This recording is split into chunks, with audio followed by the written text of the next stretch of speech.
হযরতে আলী রাদিয়াল্লাহু আনহু তখন বললেন, ও আমার প্রিয় ভাই, নবীজির ব্যাপারে আমি যদি না জানি কে জানবে?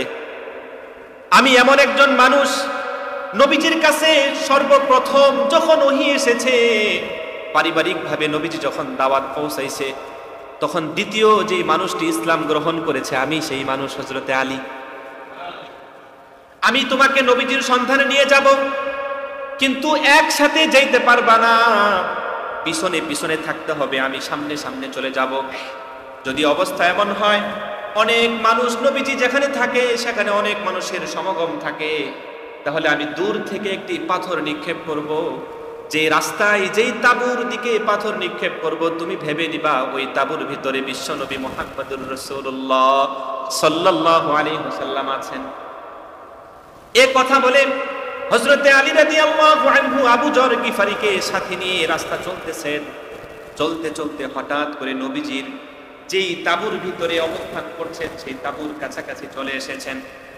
ইতিহাসবিদরা লিখেছেন হযরতে আলী রাদিয়াল্লাহু আনহু একটা পাথর ছুড়ে দিয়েছেন, ছুড়ে দিয়ে তিনি সামনের দিকে রওনা হয়ে গেছেন। আবু যর এবার ভেবে নিয়েছেন নবীজি আর সামনে নাই, এই পাথরের যে তাঁবুটা এটাতেই আছে, হয়ে গেছেন। ইতিহাসবিদরা বলেন নবীজির চেহারা এত সুন্দর ছিল, এত সুন্দর ছিল, আবু যর বলেন যে পূর্ণিমার চাঁদ যেন এই তাঁবুর ভিতরে এসে উপস্থিত হয়েছে। তো পৃথিবীতে এমন মানুষ, এত সুন্দর মানুষ আল্লাহর সৃষ্টি করে নাই, পরেও সৃষ্টি করে নাই, আমার চক্ষু কোনোদিন এত সুন্দর মানুষ দেখে নাই। আবু যর বলে এত সুন্দর চেহারার অধিকারী নবী কখনোই মিথ্যা দাবিদার হতে পারে না, কখনোই মিথ্যা দাবিদার হতে পারে না। আমি আর কাল বিলম্ব করব না, এখনই মুসলমান হয়ে যাব। নবীজিকে বলে ইয়া রাসূলুল্লাহ, ইয়া হাবিবাল্লাহ, আমাকে কালেমা পড়ে মুসলমান বানায়া দেন। নবীজি এবার কালেমা পড়ে, পড়ো আশহাদু আল্লা ইলাহা ইল্লাল্লাহ ওয়া আশহাদু আন্না মুহাম্মাদান আবদুহু ওয়া রাসূলুহু। এই কালেমা পড়ার পর নবীজি সাল্লাল্লাহু আলাইহি ওয়াসাল্লাম আবু যরকে বলেন, ও আবু যর, তুমি কালেমা পড়েছো, মুসলমান হয়েছো, কিন্তু এই তাঁবু থেকে বের হয়ে তুমি মক্কার কোনো জায়গায় এই মুসলমানের কথা স্বীকার করতে পারবা না, এটা গোপন রাখবা, এটা কখনোই প্রকাশ করবা না। আবু যর গিফারি তাঁবু থেকে বের হওয়ার পর নূরের হৃদয়ের ভিতরে এত তাজাল্লি, ইমানের পাওয়ার এসেছে, মক্কার ভিতরে গিয়ে দেখে সেখানে মক্কার কুরাইশরা সমাগম, অনেক মিটিং মিছিল চলতেছে। সেই সমাবেশের মধ্যে উপস্থিত হয়ে আবু যর গিফারি সরাসরি প্রকাশ্যে ঘোষণা দেন লা ইলাহা ইল্লাল্লাহু মুহাম্মাদুর রাসূলুল্লাহ। সুবহানাল্লাহ। অবস্থা এমন হয়েছে, যদি মৌমাছির যেখানে চাক থাকে, চাকের ভিতরে যদি কেউ পাথর নিক্ষেপ করে সেখানে যেমন সে দাঁড়াইতে পারবে না, মৌমাছি তাকে কি করে ধরবে, আক্রমণ করবে চতুর্দিক থেকে।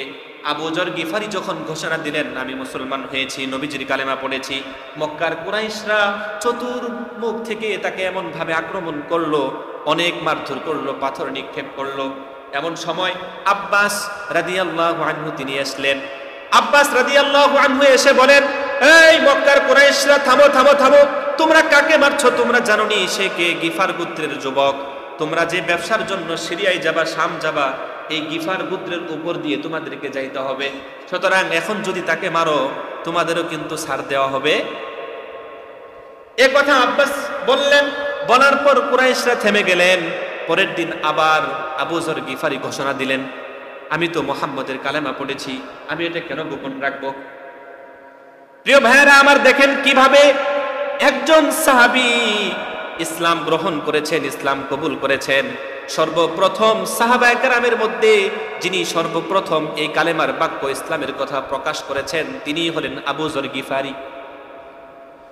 কোন নামাজ ছিল না, দুইবার 2 ওয়াক্ত নামাজ ছিল, 2 রাকাত করে সকালে বিকালে, তখনও 5 ওয়াক্ত নামাজের বিধান আসে নাই, তখনও এইভাবে যাকাতের বিধান আসে নাই, তখনও শরীয়তের অনেক বিধান আসে নাই। ইসলাম শুরু হয়েছে মাত্র গোপনে গোপনে।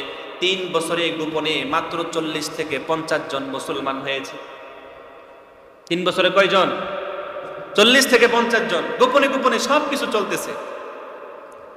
তখন কালেমার এই দাওয়াতের পদ্ধতি ছিল, যদি কেউ মুশরিক থেকে মুসলমান হতে চায় শুধু কালেমাটা পড়বে আর এটা বিশ্বাস করবে। ভালো মন্দ কার পক্ষ থেকে? আল্লাহর পক্ষ থেকে। যা কিছু হয় সবকিছু আল্লাহর পক্ষ থেকে। আল্লাহ একক আর মুহাম্মদ আল্লাহর নবী, এই শিরোনামে দাওয়াত চলতো, আর কিছু করতে হইতো না।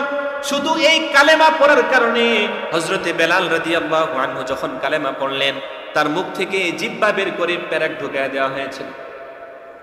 এমনি ভাবে যখন আম্মার কালেমা পড়লেন, তাকে জ্বলন্ত অঙ্গারের মধ্যে শুয়ে দেওয়া হতো, তার চর্বিগুলো গলে গলে যেত, হাড্ডি দেখা যেত, এই কঙ্কাল নিয়ে তাকে শুলে চড়ানো হয়েছে। এভাবে ফেরাউনের স্ত্রী হযরত আসিয়া যখন কালেমা পড়েছে, তাকেও এইভাবে নির্যাতন করে নির্মমভাবে হত্যা করা হয়েছে। আবু বকর সিদ্দিক রাদিয়াল্লাহু আনহুকে রশি দিয়ে বেঁধে, উটের পায়ের সাথে রশি বেঁধে এভাবে তাকে ছেঁচড়িয়ে শাস্তি দেওয়া হতো। অর্থাৎ যেই কালেমা পড়েছে কোনো অপরাধ নাই, কোনো সামাজিক কোনো চাওয়া দাওয়া নাই, শুধু কালেমা পড়েছে। এই কালেমা পড়ার কারণে এই পরিমাণ শাস্তি, নির্যাতন করে তাদেরকে হত্যা করা হতো। যদি সেই অবস্থাটা এখন হতো, আমার কাছে মনে হচ্ছে আমি নিজেও সেখানে ধরা খেয়ে যেতাম। এজন্য আল্লাহ বলেন, ওয়াসাবিকুনাল আউয়ালুন মিনাল মুহাজিরিন ওয়াল আনসার, পৃথিবীর শুরু জামানায়, ইসলামের শুরু জামানায় যারা ইসলামের মধ্যে সর্বপ্রথম ঢুকেছে, তারা জান্নাতের মধ্যেও সর্বপ্রথম ঢুকবে। সুতরাং ইসলামের মধ্যে যারা প্রথম প্রবেশ করেছে, তারা জান্নাতেও প্রথমে ঢুকবে। তারা যে বিসর্জন দিয়েছে, আমরা সেই বিসর্জনের ধারে কাছেও নেই। এভাবে গোপনে গোপনে দাওয়াত চলতেছে। আল্লাহ তাআলা আয়াত নাজিল করলেন, নবীজি এবার আপনি প্রকাশ্যে দাওয়াতের কার্য শুরু করে দেন। ফাসদা বিমা তুমার ওয়া আ'রিদ আনিল মুশরিকিন। আল্লাহ তাআলা বলেন, তোমাকে যে বিষয়ে আদেশ করা হচ্ছে তুমি সেই বিষয়ে মানুষকে নির্দেশনা দাও। তুমার, তুমি মুশরিকদের পরোয়া করো না, দাওয়াতি কাজ চালিয়ে যাও, প্রকাশ্যে দাওয়াত। চতুর্থ বছর, নবুয়তের কোন বছর? চতুর্থ বছর। নবীজি সাল্লাল্লাহু আলাইহি ওয়াসাল্লাম এই বাণী শুনে তিনি সর্বপ্রথম দাওয়াত দিলেন তার দাদার পরিবার, আব্দুল মুত্তালিবের পরিবার। তারা সবাই অস্বীকার করে। এবার তিনি পাহাড়ের চূড়ায় গিয়ে বললেন, ইয়া আব্দুল মুত্তালিব, ইয়া বনু ফেহের। এভাবে তিনি কিনানা, কিলাব, এইভাবে গোত্রের নাম ধরে ধরে পাহাড়ের চূড়া থেকে ডাকতেছিলেন। বিভিন্ন গোত্র থেকে লোকরা জমায়েত হয়েছে। হওয়ার পরে তিনি একটা সুসংবাদ দিলেন তাদেরকে, যে দেখো, আমি যদি প্রথমে তোমাদেরকে এই কথা বলি যে পাহাড়ের ওই পাশে শত্রুদল ঘাপটি মেরে বসে আছে, যে কোনো সময় আমাদের উপর আক্রমণ করবে, আমি যদি এই কথা তোমাদেরকে বলি, তাহলে কি তোমরা বিশ্বাস করবে? সবাই এক বাক্যে বলে, হ্যাঁ, কেন বিশ্বাস করবো না, তুমি তো আলামিন, তুমি তো সাদেক, সত্যবাদী। তখন এই কথা স্বীকারোক্তি নেওয়ার পরে নবীজি বলেন যে দেখো, আমি ভয় করছি তোমাদের উপর কখন যেন আযাব চলে আসে। এ কথা বলে তিনি বলেন যে আমি আল্লাহর রাসূল, আমি আল্লাহর নবী, তোমরা আমাকে মেনে নাও। এবার আবু লাহাব কে ছিলেন? চাচা। সরাসরি বিরোধিতা করলেন, ধ্বংস হও তুমি, এজন্য আমাদেরকে সমাহিত করেছো, এই জন্য আমাদেরকে এখানে একত্রিত করেছো, ধ্বংস হয়ে যাও তুমি। চাচা যখন বিরোধিতা করছে, আর মানুষ কি করবে? বাস, সবাই বিরোধিতা করা শুরু করে দিচ্ছে। নির্যাতন, নিপীড়ন শুরু হয়ে গেছে। আল্লাহ রাব্বুল আলামিন এই নবীর অপমান সইতে পারে নাই, আল্লাহর সাথে সাথে সূরা নাজিল করেছেন, তাব্বাত ইয়াদা আবি লাহাবিন ওয়া তাব মা আগনা আনহু মালুহু ওয়া মা কাসাব। নবীজি সাল্লাল্লাহু আলাইহি ওয়াসাল্লাম যখন তাকে দাওয়াত দিলেন, নবীজিকে আবু লাহাব বলল কি, তুমি ধ্বংস হয়ে যাও, এই জন্য আমাদেরকে একত্রিত করেছো। আল্লাহ তার এই ধৃষ্টতার জবাব দেওয়ার জন্য সূরা লাহাব নাজিল করে বললেন, ওই লাহাব, আবু লাহাব, তুমি ধ্বংস হয়ে যাও, তোমার হাতও ধ্বংস হয়ে গেছে, তোমার হাত ধ্বংস, তুমি নিজেও ধ্বংস হয়ে গেছো। এইভাবে আল্লাহ তাআলা তাদের জবাব দিয়েছেন। নবীজিকে কত সম্মান করেছেন প্রিয় ভাইরা আমার, আল্লাহ তাআলা কত ভালোবেসেছেন, কত মহাব্বত করেছেন। কোরআনের মধ্যে যদি খুঁজেন নবীজির নাম এমন ভাবে আল্লাহ তাআলা সম্বোধন করেছেন, অন্য অন্য নবীদের বেলায় অন্য অন্য নবীদের জায়গায় আল্লাহ তাআলা এইভাবে ডাক দিয়েছেন, ইয়া দাউদ, ইয়া ইব্রাহিম, ইয়া ইসমাঈল, ইয়া ইসহাক। আল্লাহ তাআলা ডাক দিয়েছেন সম্বোধন নেদা, সম্বোধন সূচক বাক্য দিয়ে, ইয়া ইব্রাহিম, হে ইব্রাহিম, ইয়া দাউদ, হে দাউদ, ইয়া ইসমাঈল, হে ইসমাঈল। কিন্তু আমার নবীর ক্ষেত্রে, আমাদের নবীর ক্ষেত্রে আল্লাহ তাআলা ইয়া শব্দ ব্যবহার করে নাই, বরং আল্লাহ তাআলা এমন ভাবে ব্যবহার করেছেন, ইয়া আইয়ুহান নাবিয়্যু। সুবহানাল্লাহ, ইয়া আইয়ুহান নাবিয়্যু শব্দ ব্যবহার করেছেন। কোন জায়গায় বলেন নাই ইয়া মুহাম্মদ, হে মুহাম্মদ, এটা বলেন নাই। কত সম্মান মর্যাদা আল্লাহ দিয়েছেন। কোরআনের মধ্যে যদি দেখেন দুই জায়গায় আমাদের নবীজির নাম এসেছে, একটা হলো মুহাম্মদ, আরেক জায়গায় এসেছে আহমদ। নবীজি সাল্লাল্লাহু আলাইহি ওয়াসাল্লামের নামকে কেন্দ্র করে অনেক সময় বিভিন্ন প্রেক্ষাপটের আলোকে চার জায়গায় নবীজির সরাসরি নাম আল্লাহ তাআলা ব্যবহার করেছেন। এক জায়গায় আল্লাহ তাআলা বলেন, মা কানা মুহাম্মাদুন আবা আহাদিম মির রিজালিকুম ওয়ালাকির রাসূলুল্লাহি ওয়া খাতামান নাবিয়্যিন। এখানে আল্লাহ তাআলা মুহাম্মদ নাম ব্যবহার করে এই কথা প্রমাণ করেছেন, এই মুহাম্মদ শেষ নবী, তারপরে আর কোন নবী আসবে না। অন্য জায়গায় আমানু বিমা নুজিলা আলা মুহাম্মদ, এটা তো এমন মুহাম্মদ যে মুহাম্মদের উপর আল্লাহর পক্ষ থেকে কিতাব নাজিল হয়েছে। এইভাবে আল্লাহ তাআলা বিভিন্ন জায়গায় নবীজি সাল্লাল্লাহু আলাইহি ওয়াসাল্লামের নাম রচনা করেছেন। প্রিয় ভাইরা আমার, যখন এইভাবে অত্যাচার, নিপীড়ন, নির্যাতন শুরু করলেন মক্কার কুরাইশরা, এমনকি সাহাবীদের উপরও নির্যাতন, নিপীড়ন চলতেছিল, কোনোভাবেই এই নির্যাতন, নিপীড়ন থামতেছিল না। আল্লাহর রাসূল সাল্লাল্লাহু আলাইহি ওয়াসাল্লাম সাহাবায়ে কেরামকে সবসময় ধৈর্যের বার্তা দিতেন, সবসময় ধৈর্যের কথা বলতেন, সবসময় যেন ঠান্ডা থাকে, এই কথাগুলোই নবীজি সাল্লাল্লাহু আলাইহি ওয়াসাল্লাম বলতেন। একদিন নামাজ পড়তেছিলেন হারাম শরীফের মধ্যে, এমন সময় আবু জেহেল উপস্থিত হয়ে যখন এই দৃশ্য দেখলো, এবার আবু জাহেলের আরো যে লোকজন ছিল তাদেরকেও ডাকা হলো। ডেকে বলল, বলো তো দেখি মুহাম্মদ যে এই যে দাওয়াতের কাজ শুরু করছে, আসলে সে কি? সেখানে ওলীদও ছিল। একবার ওলীদ বলে, না না, এটা কখনোই হতে পারে না, মুহাম্মদের কথা পৃথিবীর কোন মানুষের কথার সাথে মিলে না।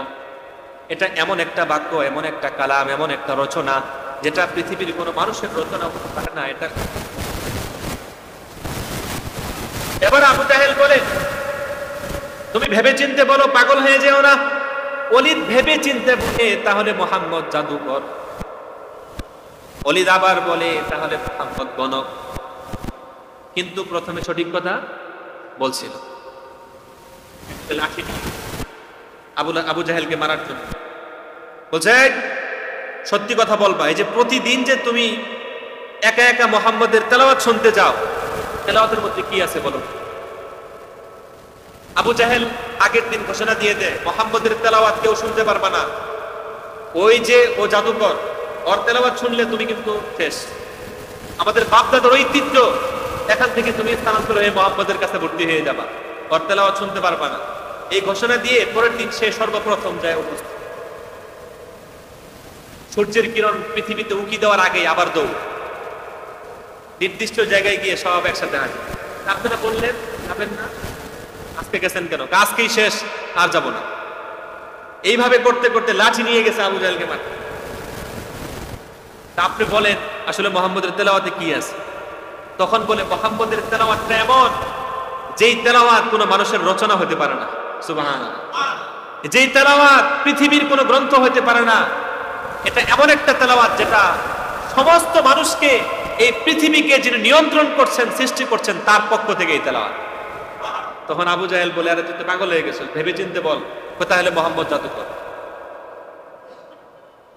এইভাবে যখন কোনোভাবেই নবীজি সাল্লাল্লাহু আলাইহি ওয়াসাল্লামের দাওয়াতকে অগ্রসর হওয়ার জন্য কোনোভাবে নির্যাতন, নিপীড়ন চলতেছিল, রাসূলুল্লাহ সাল্লাল্লাহু আলাইহি ওয়াসাল্লাম তখন নামাজ পড়তেছিলেন। এমন সময়, যাও তোমরা যে সব থেকে ভারী উট নিয়ে আসতে পারবা তারও পুরস্কার আছে, তোমরা উটের ভুঁড়ি নিয়ে আসো, নিয়ে এসে মুহাম্মদ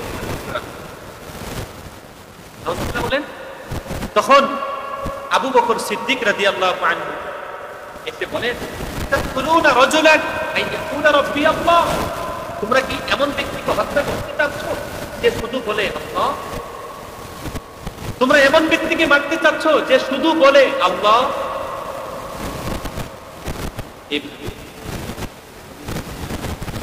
এত নির্যাতন নিপীড়ন দেওয়া করা হয়েছে, তারপরেও নবীজি কখনোই তাদের জন্য বদদুয়া করেন নাই।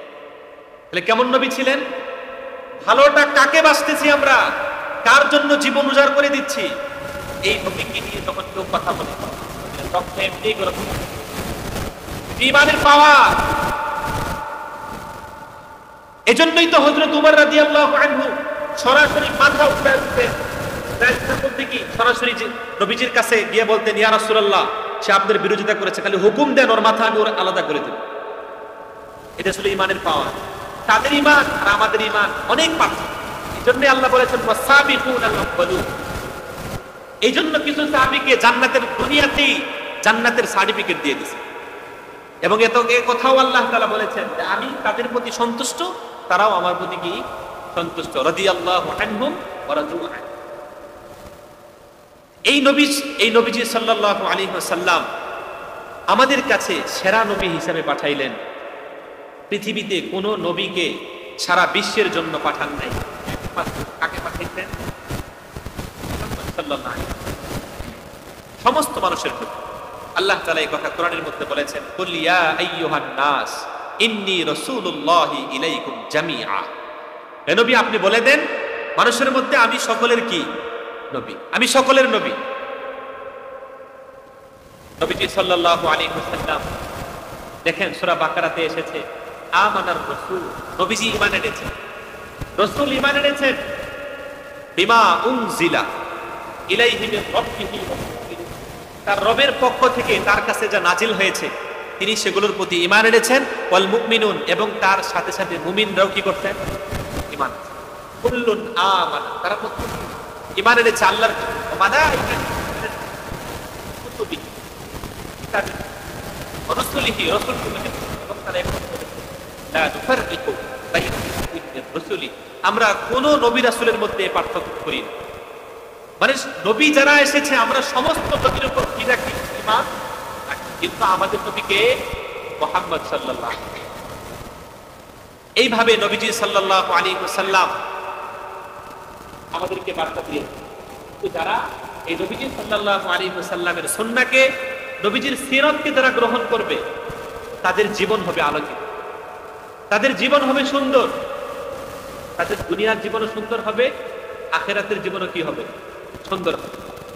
প্রিয় ভাইরা আমার, নবীজি সাল্লাল্লাহু আলাইহি ওয়াসাল্লাম একদিন সাহাবায়ে কেরামের সামনে কথা বলতেছিলেন। তো সাহাবায়ে কেরামরা মানে ইচ্ছাকৃত না, অনিচ্ছাকৃত নবীজির আওয়াজের থেকে সাহাবায়ে কেরামের আওয়াজটা একটু বেশি হয়েছে। আল্লাহ তাআলা আয়াত দিয়েছেন, ইয়া আইয়ুহাল্লাযীনা আমানু লা তারফাউ আসওয়াতাকুম ফাওকা সাওতিন নবী। সুবহানাল্লাহ। হে ঈমানদারগণ, তোমরা এমন ভাবে আওয়াজ করো না যে তোমাদের আওয়াজ নবীর আওয়াজের উপরে চলে যায়।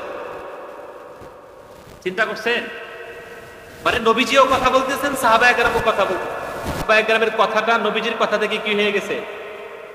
একটু আওয়াজ বেশি হয়ে গেছে। আল্লাহ আয়াত নাযিল করছেন, হে ঈমানদারগণ, তোমাদের আওয়াজ যেন নবীজির আওয়াজের বেশি না। কি পরিমাণ আল্লাহ তাআলা নবীজিকে ভালোবাসতেন, এজন্যই তো শ্রেষ্ঠ নবী ঘোষণা করা হয়েছে। প্রিয় ভাইরা আমার, এমনি ভাবে রাসূলুল্লাহ সাল্লাল্লাহু আলাইহি ওয়াসাল্লামের পুত্র সন্তান ছিলেন কাসেম, আব্দুল্লাহ। তাদেরকে কিন্তু আল্লাহ তাআলা দুনিয়া থেকে নিয়ে গেছেন আগেই, মদিনাতে হিজরত করার অনেক আগেই, ৫ম হিজরির আগেই নবীজির দুই সন্তানকে আল্লাহ দিয়েছেন। এটা কেন? নবীজির সন্তান কেন জীবিত থাকবে? এক কথা, এক কথা হলো আল্লাহ তাআলা ইচ্ছা এই মুহাম্মদ সাল্লাল্লাহু আলাইহি ওয়াসাল্লাম শেষ নবী, এরপর আর কোন নবী আসবে না। পূর্বে যেই সমস্ত নবী আল্লাহ তাআলা পাঠিয়েছেন তাদের সন্তান নবী হয়েছে। এখন এখন মুহাম্মদ সাল্লাল্লাহু আলাইহি সাল্লামের যখন সন্তানরা জীবিত থাকবে, তার সন্তান যদি নবী না হয়, তাহলে মক্কার মুশরিকরা এটা আপত্তি করবে। পূর্বের সব নবীরা তাদের সন্তানকে মানুষ করতে পারছিল, এই জন্য নবী হয়েছে, আর মুহাম্মদ সে নবী, তার সন্তানকে মানুষ করতে পারেনি, এই জন্য নবী। এই আপত্তি যেন তুলতে না পারে, এই জন্য আল্লাহ তার আগেই নবীজির সন্তানকে কি করতেন, দুনিয়াতে। এইভাবে কোন ধরনের ত্রুটি নবী সাল্লাল্লাহু আলাইহি সাল্লামের ভিতরে যেন না পায়, সেইভাবে নবীজির সামনে সদর 4বার ওপেন সার্জারি করা হয়। সব কিছু বের করে হাউজে কাউসারের পানি দিয়ে ধুয়ে আবার ভিতরে ঢুকায় দেয়। যার কারণে নবীজির ক্ষেত্রে বলা হয় মাসুম। মাসুম মানে নিষ্পাপ, যার কোনো অপরাধ নাই, কোনো গুনাহ নাই। আমরা কি কেউ বলতে পারবো বুকে হাত দিয়ে যে আমি মাসুম? আমি যদি মাসুম না হই, তার মানে আমি অপরাধী। তার মানে অপরাধীর জন্য কি করণীয়? নবীজির সিরাত, নবীজির আখলাক, নবীজির আদর্শ, এগুলো গ্রহণ করা করণীয়। এজন্য নবীজি সাল্লাল্লাহু আলাইহি সাল্লাম বলেছেন, যদি কেউ আমার সিরাতকে গ্রহণ করে, তার মানে আমার সুন্নাহকে কেউ যদি অনুসরণ করে, তাহলে এই সুন্নাহকে অনুসরণ করার কারণে সে যেন আমাকেই অনুসরণ করে, আর আমাকে অনুসরণ করার কারণে সে আমার সাথেই জান্নাতের ভিতরে ঢুকবে। তাহলে নবীজির সিরাতকে, সুন্নতকে অনুসরণ করার দরকার আছে না নেই?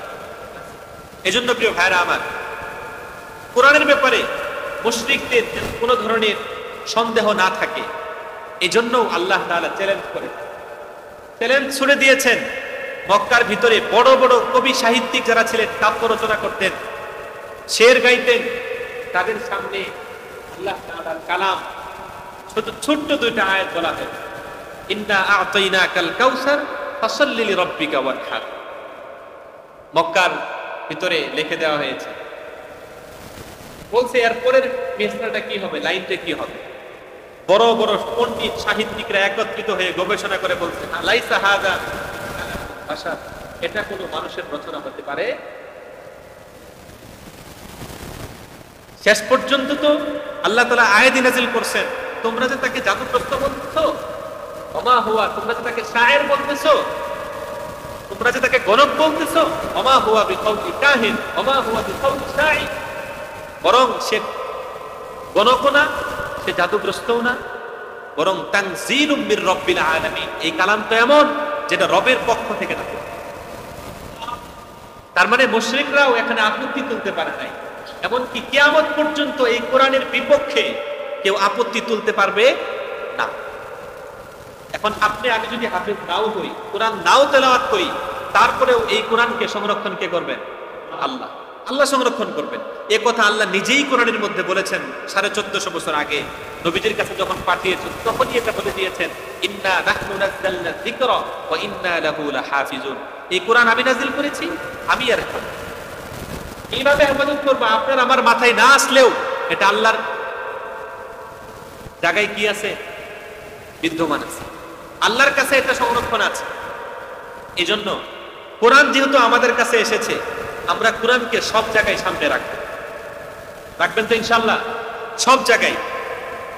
এখন আমি নামাজের ক্ষেত্রে, হজের ক্ষেত্রে, উমরার ক্ষেত্রে, কিন্তু আমার রাষ্ট্র পরিচালনার ক্ষেত্রে, সমাজ পরিচালনার ক্ষেত্রে আমি কোরআনকে সামনে রাখি।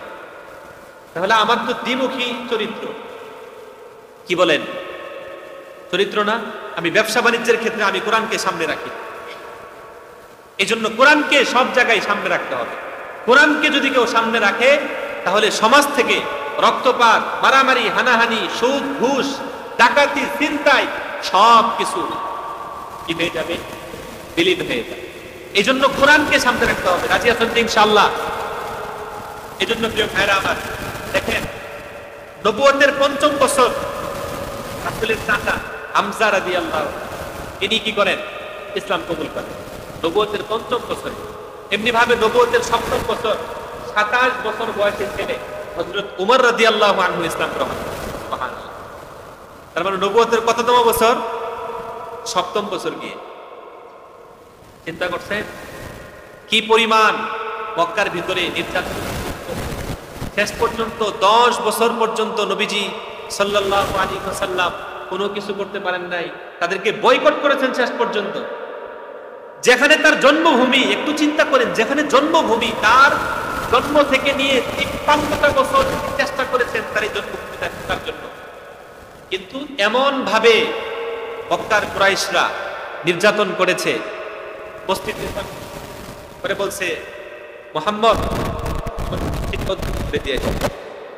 আল্লাহ ওহী পাঠাইছে, তুমি যে উদ্বোধন করতে যাবা সাথে পাথর রাইখা দিছে, তুমি যাবা পাথর ফেলে তোমাকে মেরে ফেলবে।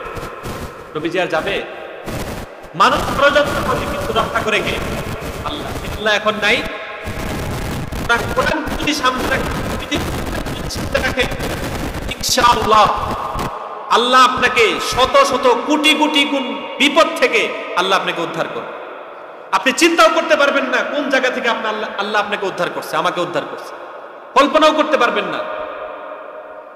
এই জন্য নবীজি সাল্লাল্লাহু আলাইহি ওয়াসাল্লাম শেষ পর্যন্ত মক্কার 13টি বছর তিনি থাকতে না পেরে, যেই মক্কাতে শরীরের মধ্যে যখন নির্যাতন নিপীড়ন করতো, তায়েফের ময়দানে গেছে দাওয়াত দেওয়ার জন্য, আগে থেকেই খারাপ যুবকদেরকে ফিট করে রাখছে, তোমরা চুক্কা চুক্কা পাথর মুহাম্মদের গায়ে ছুঁড়ে মারো, মানে স্বাভাবিক পাথর না, যেগুলো একটু চুক্কা, এগুলো মারবা যেন তার শরীরে লাগার সাথে রক্ত বের হয়।